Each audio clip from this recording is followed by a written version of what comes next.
Solo Leveling is the most popular anime of the moment, with its main protagonist that does nothing but aura farm for the entire show. And yet, people can't get enough of it. This anime is what you get if you take Eminence and Shadow but take the self-awareness out of the equation and keep everything else. I'll go straight to the point with this. Solo Leveling pisses me off. I hate that this simple, linear, and predictable anime is as successful as it is. Don't get me wrong, I understand why people watch Solo Leveling. I got hooked on it myself. I watched the first season of the anime and then proceeded to read the entire manhwa within like 2 days, and I enjoyed it. Before you all crucify me, Solo Leveling is good for what it is, a silly power fantasy with a cool overpowered protagonist that gets all of the attention and that we can all self-insert into as viewers. But I'm a man of objectivity. Even if I like something, I have to be honest with myself, and my objective truth is that Solo Leveling is bad. I have a lot of problems with Solo Leveling as a whole, but I'll only address the main points, otherwise this would be an unedited 3-hour long video of me just shit talking, and you probably don't want that. So, the main issues I have a problem with are the linear plot point, the cast of character, and the lack of development. Starting with the plot, this shit is one of the most linear plots I've ever seen. Nothing ever surprised me. Every single thing that happened in the anime and the manhwa, I saw coming from miles away. I know I said the plot point is linear, but I think it's more circular than it is linear actually, and it's why it's so predictable. Do all of you remember the Sukuna cycle from JJK, this picture with like a circle with Sukuna's head on it? Well, Sung-Jin-woo's cycle just dropped and it looks like this. So the cycle starts with people getting fucked by a monster, not literally, but figuratively of course. Then Sung-Jin-woo pulls up and farms his aura for like an entire episode. Then he easily defeats all of the enemies.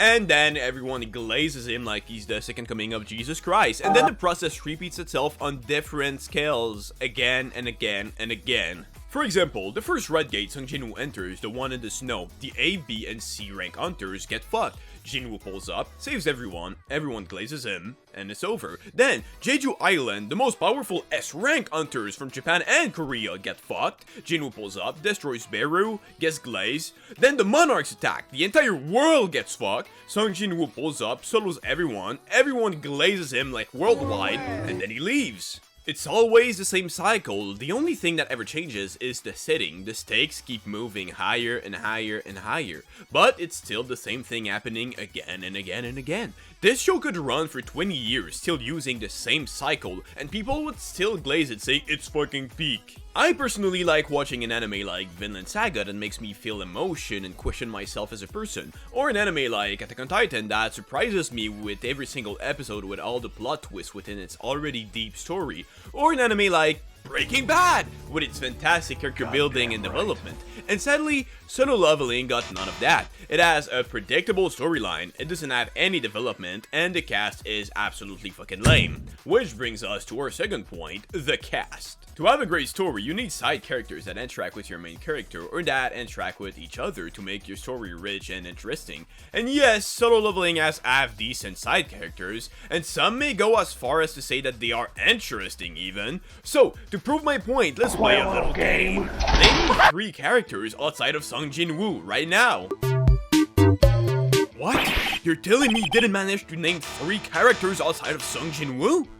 Okay, Korean names might be kinda hard to remember, that's a fair point, but isn't it a bad sign that you can't even name 3 side characters? Doesn't it prove how bland the universe is outside of Sung-Jin-woo?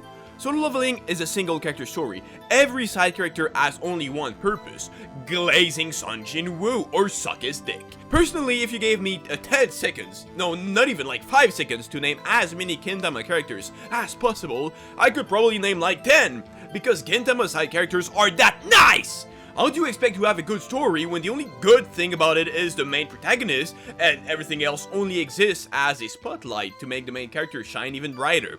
And funnily enough, Sung isn't even an interesting main character himself because he gets no development. Jin-woo is cool, don't get me wrong, he's good looking, cool, edgy, the 3 coolest things ever, right? He's cool, yes, but interesting? That's a whole other story. When I first watched episode 6, I saw Sung being forced to kill humans by the system. I thought it was a very interesting plot point. The system could force him to kill humans at any moment, and he'd have to do it to survive.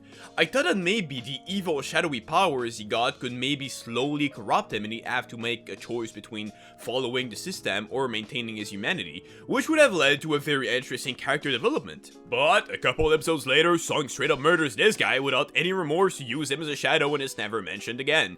This other guy later on says that Sung's powers are evil and dangerous, and this plot point is never mentioned again. Every interesting character development opportunity was left to rot. Sung went from a level 1 crook to a level 100 mafia boss without going through the other 99 levels of development.